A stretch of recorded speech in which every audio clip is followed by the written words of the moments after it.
ছিল, তখন জামাত ইসলাম এদের ছিলই, তেমন একেবারে সিটি ভোটা কেউ থাকতে পারে, সব অন্যান্য মুসলিম লীগ বা অন্যান্য দলের লোকেরা ছিল। এরপর একটা বলা হয় আমরা সাম্প্রদায়িক, অর্থাৎ অমুসলিমদেরকে আমরা পছন্দ করি না, বা এ কথাটাও আলহামদুলিল্লাহ অতীতে তো হয়েছি, এবার একেবারে বাস্তবে প্রমাণিত হয়েছে।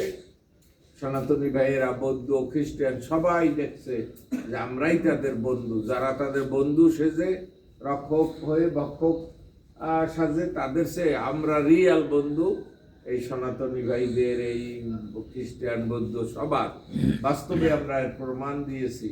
আপনারা জানেন যে এই যে জুলাই আগস্টের বিপ্লবটা হলো, এটাই কিন্তু হিন্দু মুসলিম দল মত নির্বিশেষে সবাই অংশগ্রহণ করেছে।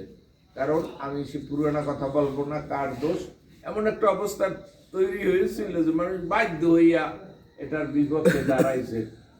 কারণ অতিরিক্ত হয়ে গেছিল, কোনো জিনিসই অতিরিক্ত ভালো না, তো সেটা তারা বুঝে নাই তৎকালীন যারা ছিলেন।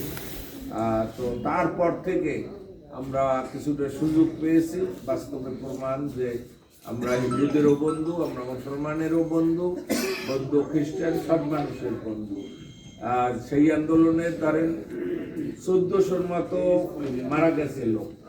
সেই 1400 লোককে আমরা পহেলাই জামাত ইসলামের পক্ষ থেকে 2 লাখ টাকা করে দিয়েছি। আমাদের ফান্ডে কত টাকা ছিল না, ধার কার্য করেও সেখানে বেশ কিছু হিন্দু ছিল, তাদেরকে আমরা বাদ দেইনি। সবচেয়ে আর একটা ঘটনা হইল, বরগুনা একটা অঘটন ঘটছিল, আপনারা হয়তো জানেন। একটা হিন্দু মেয়ে 8-9 বছরের হিন্দু ছেলে কর্তৃকই পাড়া প্রতিবেশী কর্তৃক নির্যাতিত হয়েছিল। সেখানে সেই খবরটা শুনে আমাদের আমির ডাক্তার শফিকুর রহমান হেলিকপ্টারে করে বরগুনা আসছিলেন, আমিও সাথে ছিলাম, এবং তিনি নগদ কিছু সাহায্য তো করেই গেছেন এবং ব্যবস্থা করে গেছেন যে এই মেয়ে যতদিনে বড় হয়ে স্বাবলম্বী না হবে বা তার পরিবার আর্থিক দিক দিয়ে সচ্ছল না হবে, ততদিন মাসিক একটা ভাতা পাবে জামাত ইসলামের তরফ থেকে। আলহামদুলিল্লাহ, কত সেটা আমিও জানি না, জামাত ইসলামের অনেক ব্যাপার সিস্টেমে জামাত ইসলাম করলেই সবাই জানে না, কিন্তু পাচ্ছে তারা। আমি খবর নিয়েছি যে তোমরা যে বলে গেছিলেন আমাদের এই টাকা পয়সা বা পিডিএফের যেভাবে হোক তাদের কাছে পৌঁছতেছে। এভাবে আমরা মানুষের বন্ধু। আর একটা কথা হলো, ধর্ম যে মানে, সে হিন্দু হইয়াও যদি হিন্দু ধর্ম মানে সে ভালো মানুষ হয়, বৌদ্ধ হইয়াও বৌদ্ধ ধর্ম মানে, ইসলাম মুসলমান হইয়াও। কারণ কতগুলো মৌলিক নীতি আছে ধর্মের, যারা শিক্ষিত মানুষ বুঝবে। সত্য কথা বলা, মানুষের উপকার করা, বড় সম্পদের দিকে লোভ না করা, নারী লিপ্সা না করা, মানে এরকম পরের সম্পদ অবৈধভাবে দখল করা। কোন ধর্মে বলছে এটা দখল করো অন্যটা হারাম? হিন্দুর পকেটের পয়সাও অবৈধভাবে আমি নিলে হারাম, আর ওই মাওলানা সাহেবের পয়সা অবৈধভাবে নিলেও হারাম। হালাল হারাম মানে ঠিক কিনা বলেন?